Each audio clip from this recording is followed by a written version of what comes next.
Have you ever wondered how to stylize humans, where to start, how to start your commissions, and how to price them, what to look out for and what to avoid? Because this video is exactly what you were looking for. So today's video might be a little different because I'm actually drawing one of my friends, Tori, and she is my friend in real life, but she's commissioned me and supported me multiple times before, which I'm super thankful for, honestly.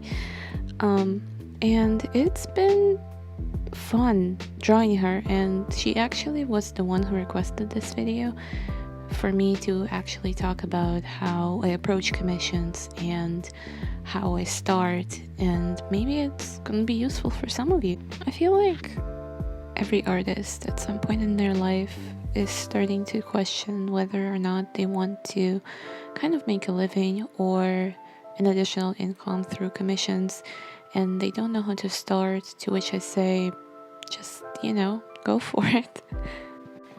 I think that a lot of people are afraid to start commissions because they don't know how to properly price their artwork, or they don't know what starting point they should pick for their prices, or they're afraid to basically mess up and leave the commissioner unsatisfied with their order, which is understandable. All of these things are understandable. We're all in the same boat. We're all starting somewhere. But fear not, my friend, it's not as scary as you might think it is. I think the best place to start is always with your friends, just promoting to the people that you already know and slowly building a following, and just, friends also have friends that you're not friends with.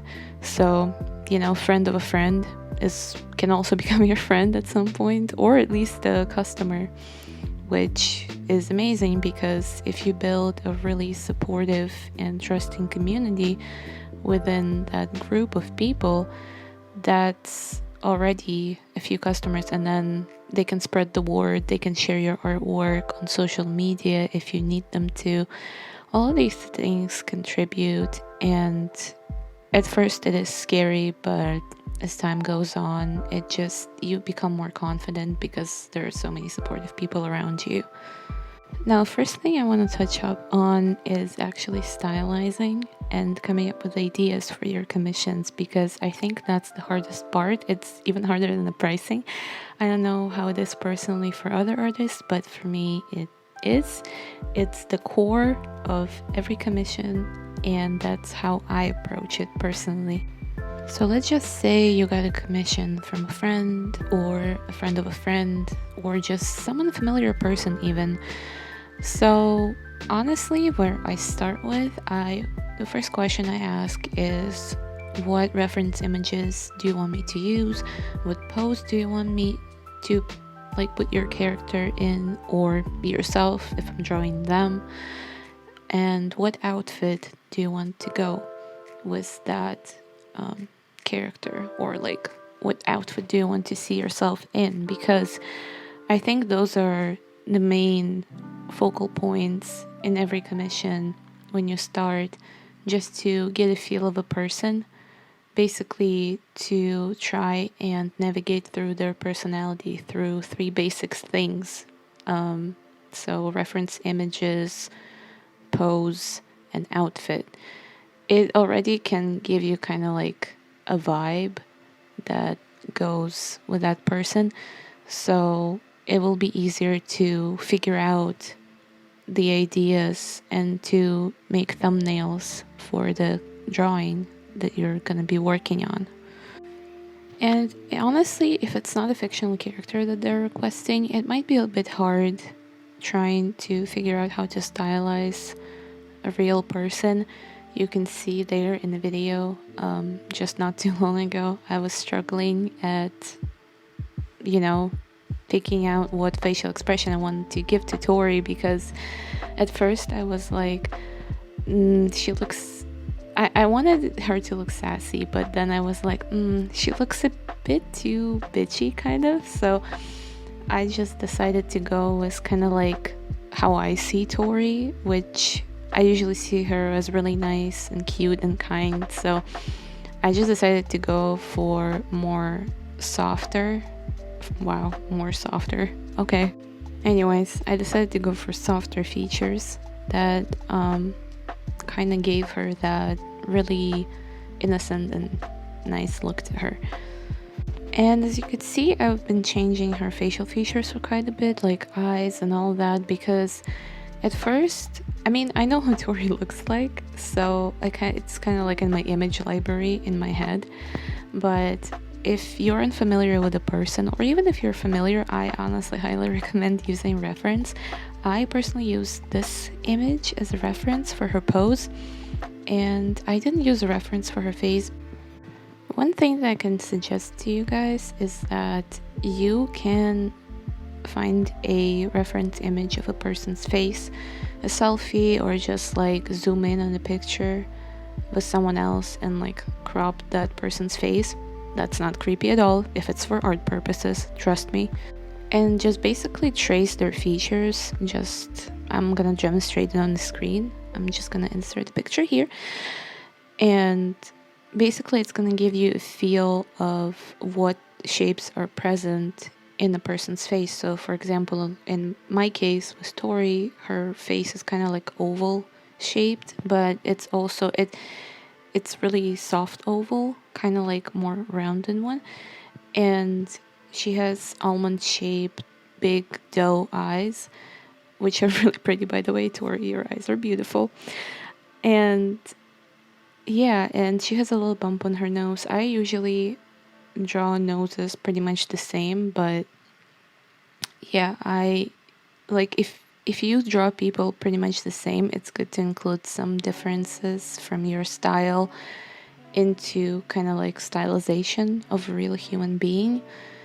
And it's also a really good practice to see what different shapes you can use on different features of the face that you've never used before, basically. So it's a good thing all over the place. As for the outfit, I think it can give you a lot of information about the vibe of a person. For example, someone likes really classy clothes, someone likes really sporty ones, and just looking up outfits is probably the most fun part of it all. Basically, what Tori wanted is kind of like, she's been into cottagecore, as she told me, so it's kind of like cottage aesthetic, really fairy-like, really cute and pretty.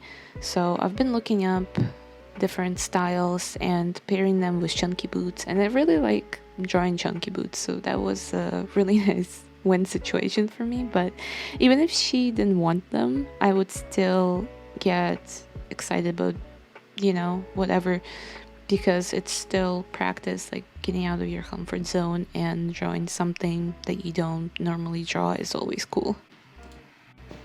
And as for the water gun that I gave her, I really don't have any explanation, honestly. Like, when you're drawing a commission, you can add any other accessories or elements that kind of make you happy, because I think that drawing commissions strictly based on customers' taste can be draining. So it's not that I don't like that. No, I would enjoy drawing this commission either way. I'm just saying that sometimes drawing for other people can be draining, or like it can feel like you're devaluating your own style, your own choice, your own taste, your own preference, whatever. So to me personally, at least, I don't know about other artists, but if you're out there, I see you, I feel for you. Just to try and basically add some personal touch so you can see that it's your commission and it's been done by you, and it feels kind of like you, like it has the feeling of that person, but in the end you can still feel your own presence as a creator, so it doesn't feel totally unfamiliar to you, if it makes sense. I just feel sometimes that artists can be overly critical over the results of their commissions, because it's not like you're just drawing all the same stuff that you usually draw, or for yourself, for your own pleasure, your own ideas, you kind of need to implement some foreign element to it. So it can feel like you did a bad job because you're not used to it, or like you haven't done enough, or you could have done more, and that, oh, maybe the customer will hate it. But I assure you, those feelings are completely normal, and whatever you do, just put your best to it, and I'm sure the customer will love it. I just feel like our perception of our own art is kind of skewed, and we just need someone else's perspective to basically feel assured that our work wasn't, worthless, that we did a good job regardless of the circumstances that's been done at. So if you're a customer for commissions, don't hesitate to basically tell your artist that they did a good job, that they represent you to a T, that they just captured the essence of your personality, because it means a lot for us as artists. So now, about pricing the commissions, I think that there is a limit. Now, not everyone will agree with me, because what the things I see sometimes in the art community, especially on Twitter, yes, Twitter, we're back to it again, aren't we? But anyways, the things I see about pricing is basically price your artwork as high as you need it to be, because if someone can't afford it, there are also customers who will be able to afford it. So for example, instead of drawing a dozen of small cheap commissions, you can draw like one or two big ones and expensive ones, and it'll be the same, but basically you'll feel more valued as an artist. And I kind of agree with that, but I also think that there should be a limit on your pricing, and there should be golden middle and a fair pricing scale, whatever it is. What I mean by that is that I see a lot of artists who overprice their work. As crappy as it sounds, coming from another artist, it's just a fact. A lot of people, I don't know how to explain it, but they put kind of like commercial, quote-unquote, touch to their drawing. I'll put examples on the screen, obviously censoring the names and everything, but I just feel like some artists really put the simplest of styles, and you don't see the effort that they put into it, but they basically market to other people with it because it's popular and trendy, and other people fall for it and they're willing to pay huge amounts of money, like $100 per small simple portrait, or not even detailed. I'm not even talking about like portrait as in like detailed. I'm just talking about like line art, coloring, and simple shading. Or like there's been an artist that I've seen on Twitter who is a really good artist. They genuinely have a lot of depth to their works and color and style, and just overall they evolved a ton since I've been following them. But at the same time, they price a little bit too high. I mean, I'm glad that they're selling their commissions. I'm not jealous or anything. I'm just saying, like, good for them. I'm just saying that you should have some limitations to how you price your commissions. Now, I'm not saying that you should underprice or underappreciate your art, and I'm not saying that you should overprice your art.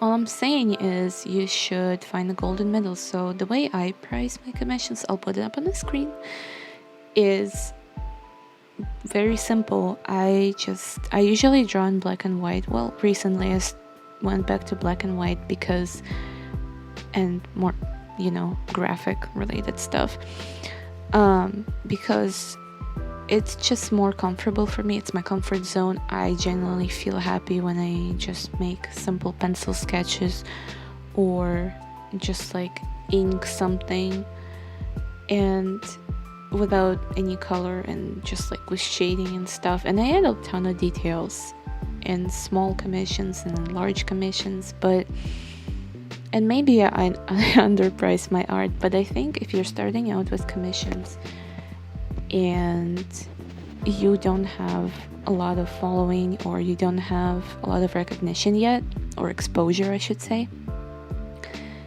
I would suggest that you just keep your prices pretty reasonable and just to dip your toe in the waters, as they say. And then later on, over time, you can actually like add a few dollars to each tier of your commissions, if it makes sense.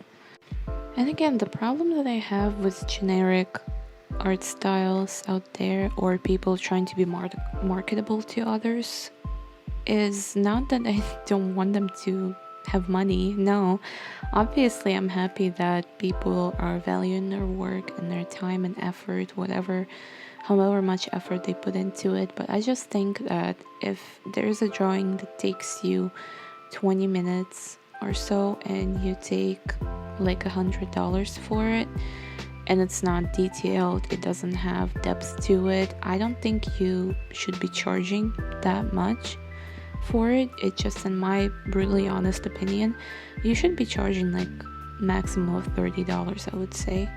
30, 40. Let's go with 40. Because you can, yes, I understand that artists don't put a lot of, like, sometimes it just doesn't seem like they put a lot of time into it, but their work comes out super detailed and super amazing. But that's because all of that time actually went into practice, and then they're able to achieve fast results and good results at the same time. That's why they charge so much, because they have experience on their backs and they've spent a ton of time practicing and mastering their skills just to the level of basically quickly working on the orders and updating their customers. But I honestly don't think that if you spend like 30 minutes on a drawing and it's not detailed or anything, and it just looks like a line art with some shading and some color on it, I don't think it's fair to charge people hundreds of dollars for it. Probably 40 is going to be reasonable. One of the commissions that I saw actually drew full-sized human figures in a marketable quote-unquote Pokemon art style, and it was like 30 per commission, which to me it's pretty reasonable, because there's line art, there is flat color. But if I was them, honestly, I would just bump it up a little bit, because I don't know how much time they spend on it, but at the same time, I just don't want them to underprice, because coloring, to me, digital art takes longer than traditional. Maybe to them it's the opposite, so that's why they take only $30 per full body figure, but you know what I mean. And again, I'm not discouraging any artists from taking commissions or feeling bad about it. I'm here to just, voice my opinion on the situation in the commission realm, whatever you want to call it, and just to give my 2 cents on the situation, because I see a lot of artists who try to put ads out there or try to be marketable by basically, honestly, in my brutally honest opinion, what looks like tracing cartoon characters and then kind of like coloring them and shading them. So, and that's no bueno for me, dude. But I feel like if you want to commission someone, look into your friends' friends and your friends' friends' friends and so on and so forth, because I see so many artists who started taking commissions not too long ago, and I'm seeing so many beginner artists who have really good foundation and really good prices and just really good work overall, who are taking commissions but are not getting as much recognition as those people who post ads on Instagram or Facebook and promote just, some generic style. No, go support your local artist. Go support someone who has unique outlook and unique art style and can deliver the best results to you. Just to look at the different perspective of things, to see yourself in a different light. It's always cool. It's always good to support small artists that you know in your community or you can find through friends or online, because chances are they will deliver better and more personal results. I don't know if it was insightful, but I certainly hope that you guys found this video informative somewhat, or you just enjoyed listening to my opinion. I would love to hear yours in the comment section down below. And just remember to value your own work, value your own time, and block anyone who tries to negotiate the price of the commission or anything like that, because that's a topic for a whole entire video if you guys want me to do it and be petty about it. But for now, I hope you enjoyed this video. Leave a like, subscribe, and comment your opinion down below if you like to, and I'll see you guys very, very soon. Goodbye.